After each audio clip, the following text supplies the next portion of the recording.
過到呢個名門世家，今日睇一個668萬嘅兩房，咁對上一間成交都要696萬，咁呢間668萬咧，好快就會賣。而家就去呢個第8座大同環境，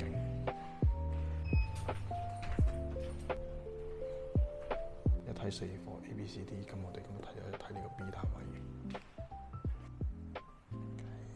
嗱，呢個單位咧，建築面積係1486尺嘅。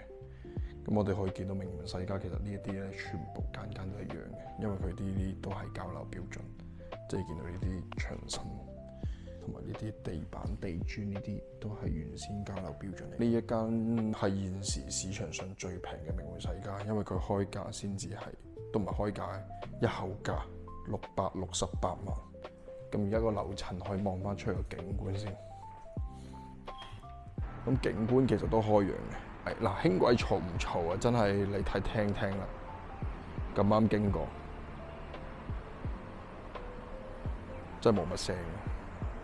嗱，呢個單位嘅話，基本上就係向正嗰個西南，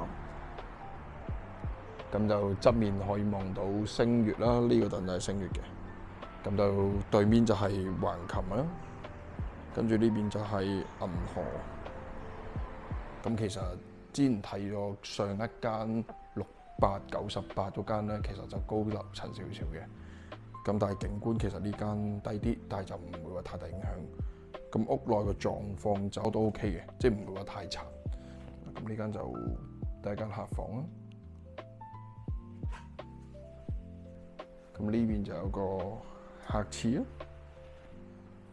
咁客廁嘅話，其實就唔會話好吝嗇嘅，點都俾翻個窗嚟嘅，真係。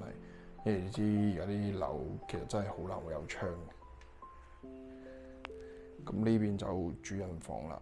咁主人房入門嘅話咧，原先就已經有個衣櫃，咁套間就有浴缸啦，亦都有窗對翻出去嘅。咁另外個主人房一定係3面落床啦，會相對大少少嘅。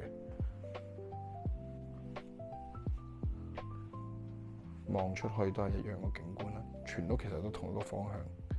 就向正呢個西南向。